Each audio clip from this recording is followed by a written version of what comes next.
السلام عليكم ورحمة الله وبركاته. عاملين ايه يا حبايب قلبي؟ واهلا بيكم في فيديو جديد من قناتي يوميات ملكات النحل. النهارده هنعمل حاجة مختلفة مع بعض، غير الروتين وكده. قلت بقى نعمل اكل. هنعمل ايه النهارده؟ هعمل آه، صينية مسقعة باللحمة المفرومة بس بطريقتي. آه، هنشوف مع بعض الخطوات ايه هي. ما تنسوش بقى تعملوا سبسكرايب وتفعلوا زر الجرس، وتعملوا لنا لايك، وهنشوف بقى مع بعض الخطوات ايه. وتابعوني. بصوا بقى كده هنقول لكم المكونات بتاعت صينية المسقعة باللحمة المفرومة. انا هنا كنت قطعت البطاطس وبحمرها، والبدنجان بقى بشويه مش بقليه، يعني بحطه على الجريل ده كده ونقطة زيت بسيطة قوي، وبفضل اشويه كده وقت على الجنبين، بيبقى معايا استوى وبيبقى حلو في نفس الوقت ما شربش معايا زيت. وكانت الحلة اللي هناك دي مقطعة فيها بصل وحاطة فيها يعني يتشوح كده، وعشان انزل عليها باللحمة المفرومة. هنا بصوا كنت طلعت صينية وبحط تاني اهو قدامكم معاكم. والبطاطس كانت اتحمرت بقى، قلت اطلعها عشان لو سبتها تتحرق. بصوا طلعت البطاطس اهي خلاص. البتنجان يا جماعة بالطريقة دي حلوة قوي، مبيشربش زيت خالص، بيبقى المسقعة خفيفة ما بتبقاش مليانة زيت. وانا حطيت قرنين فلفل حامي كده يبقوا خرمتهم الأول يعني بالسكينة. يا ماما. مم. اسمه مش تعرفي انت مش تحرمي. اسمه ماشي. تحرمي. مش تخرمي ولا تخرمي، ما علينا يا جماعة، دي مليكة جنبي وانا بسجل لكم. بصوا ده كان فلفل رومي بقى مقطعة طرنشات كده، قلت اقليه عادي ده في الزيت. وهنا كنت نزلت باللحمة المفرومة، وابتديت بقى ان هي ايه اشوحها مع البصل. بس كده الحلة هي دي فيها لحمة مفرومة بتتشوح مع البصل، وده البتنجان والفلفل اهو. خلاص هطلعه، ما بياخدش وقت الفلفل، بس هو خلاص اتعمل على طول. بصوا بقى انا الصينيه دي هعملها بطريقه، يعني ايه، هعملها نصين كده. نص بالبشاميل، هعمل عليه طبقه بشاميل، والنص التاني هسيبه كده من غير بشاميل، لان انا بحبه بالبشاميل وزوجي العزيز بيحبه من غير بشاميل، فانا برضي الطرفين. هنا بقول لكم البهارات بقى اللي انا بحطها على اللحمه بتاعت اللحمه المفرومه، يعني كان فلفل اسمر و...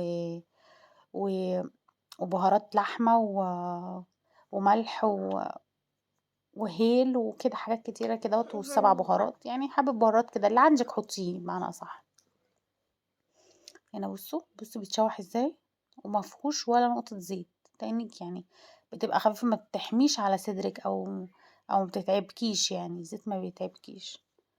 في ناس تانية بقى بتحط عليه حبة ملح، بتطلع المية اللي فيه عشان ما يشربش زيت وحاجات كده، بس انا يعني لقيت ان دي افضل طريقة بصراحة، ان انا اشوي كده. هنا اللحمة كانت خلاص اهي يعني شبه استوت معايا. مقلب اقلب قلبي قلبي يا اختي قلبي بسرعه. يا جماعه ما تنسوش تحطوا لايك، يا جماعه حطوا لي لايك، في ايه؟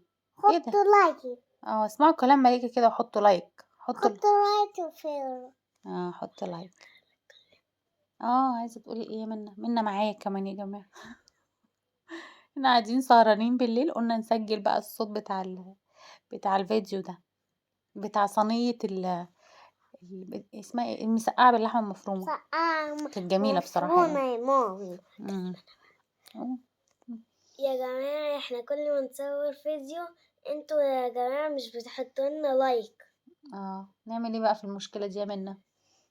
خليهم بقى يحطوا لايك، يا اما بقى احنا نزعل منهم ومش هنصور تاني. لا لا هنصور، احنا لسه في احنا الاول. احنا يا ماما هنوريهم يا ماما مكونات السرية، بس خلاص يا ماما مش هنوريهم لا لك. هنوريها لهم، دول أو حبايبي. بص حطيت معلقه صلصه، استنوا بقى ما اقول لهم الطريقه. حطيت معلقه صلصه على اللحمه عشان تديها كده طعم حلو.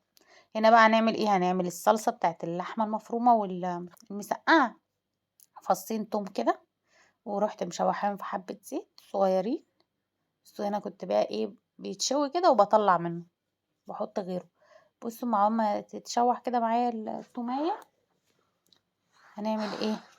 باي باي. لسه ما خلصناش، حطينا معلقه خل. وبعدين حطينا معلقتين صلصة، وبعدين قلبناهم يعني. وبعدين بقى كنا عصرين شفشق طماطم كده، استنوا، عصرين شفشق طماطم كده وعاملين. طبعا عارفين الطريقة دي يا جماعة، انا يعني انا بس من يعني الافتكاسة في الموضوع كله هو التشويحة بتاعت عشان انتوا البتنجان. متلخبطوش في حاجة.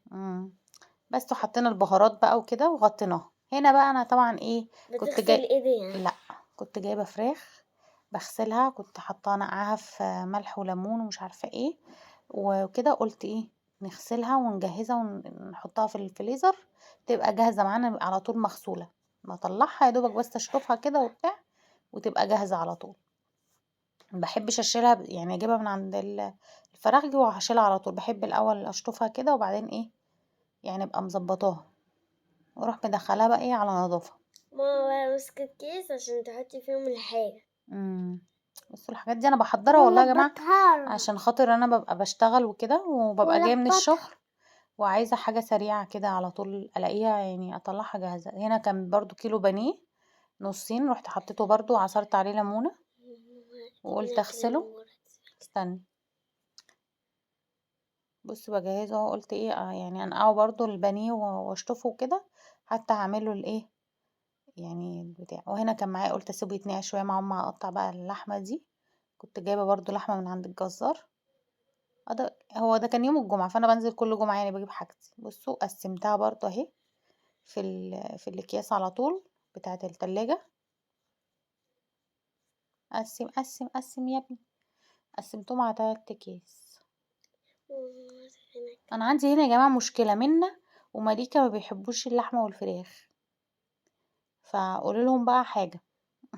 قول لهم لا حاجه يا عشان انا جماعة ما تعبت. تسمعيش كلام ماما، احنا اساسا بناكلها وماما حاجه صغننه قوي انتوا عارفين تفتوفه كده يعني هما كده بياكلوها. هنا بقى بصوا كنت بشطف البانيه. عشان احنا بنخاف منهم يا جماعة. بتخافوا من ايه؟ هما هياكلوكوا. ايوه ياكلونا. استنوا ما اقول لهم بقى بعمل ايه. هنا بقى ايه شطفت البانيه. كسبت البانيه على الحمام يا جماعة. ماما اساسا راسها مش باينة. مم. راسي مش باينه اما عشان بوضح لهم الحاجه اللي انا بعملها اهم من راسي. يعملوا ايه براسي هم؟ هيطبخوا براسك. لا بصوا بقى انا هنا ايه حضرت البانيه اهو. عملت في الكبه البصلايه وحطيت عليهم بقى فلفل اسمر ومعلقه ملح، معلقه بهارات فراخ، وحطيت عليهم حبه لبن. لو عندي زبادي بحط برضو. الزبادي بس بتاعي. الزبادي بتاعك لا، زبادي فراوله. انتي بتاكلي زبادي فراوله، انا بقول الزبادي الساده. بس كده بلم بقى اشيائي. قلب قلب قلب قلب قلب قلب لغاية ما ايدينا توجعنا. او نحطه في الفرن. لا مش في الفرن بقى خلاص هنشيله كده بقى اهو نجيب الاكياس ونقسمه ونحطه ونبقى مجهزينه كده يطلع من التلاجة على طول يفك. شكرا نقلي على طول في بقسماطك وزيتك. او بحبهم قوي. ايوه منى بتحب البانيه بحبه. ومليكة بتحب البانيه كده وبنين خلاص. اللي هو اللأس. كده خلاص. بصوا كده فرستهم بيبقوا سهلين والله. باجي من الشغل يعني قبل ما امشي الصبح. بروح مطلعهم من الاكياس وبروح ايه حطهم يعني في التلاجة من تحت كده. باجي بلاقيهم فكوا وبقلي على طول. بس كده بقى هعمل ايه بقى كمان. قلت احضر بقى شاورما. جبت كيس اللي هو التوابل بتاع الشاورما ده من ماجد وحبة لبن. واحط بقى بهارات من عندي بقى برضو بتاعت بهارات الفراخ، بابريكا، توم باودر، بصل باودر، برضو كده. هنا معلقة زيت زيتون. قلب قلب قلب قلب. وبعد كده ايه الشاورما بقى حطيناها. وعملت كمان عصرة ليمون كده عليها. دي شاورما فراخ يا جماعة. بس قلبتهم برضو. هروح ايه سايباهم بقى دول في التلاجة. كنت هعملهم تاني يوم سبتها بقى في التلاجة دول من تحت.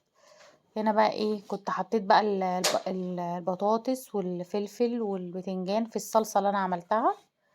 وهنا كنت شايلة حبة صلصة في الطبق على جنب. ودي اللحمة المفرومة برضو حطيتها بقى ايه، حطيت طبقة في البايركس، وبعد كده حطيت معلقة صلصة، وبعد كده حطيت باقي المسقعة باللحمة المفرومة. المسقعة بس، اللحمة المفرومة بقى في النص. بس بصوا بقى كده خلاص خلصت اهي معايا زي الفل.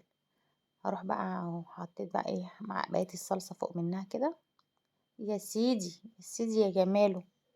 يا جماعة ده أنا حاساه شوكولاتة.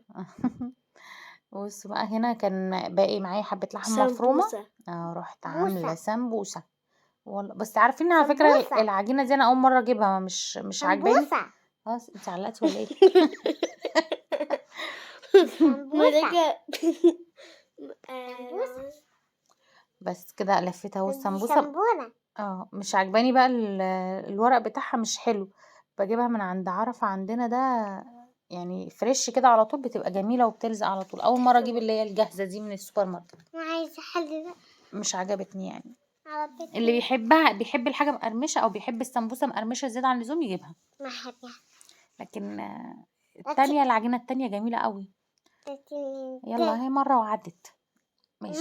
حطيت بقى ايه، انا بحط بقى حبة لحمة مفرومة وزيتون وكده وجبنة موتزاريلا.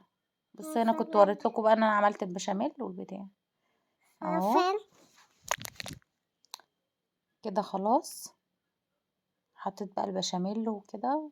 مع السلامة.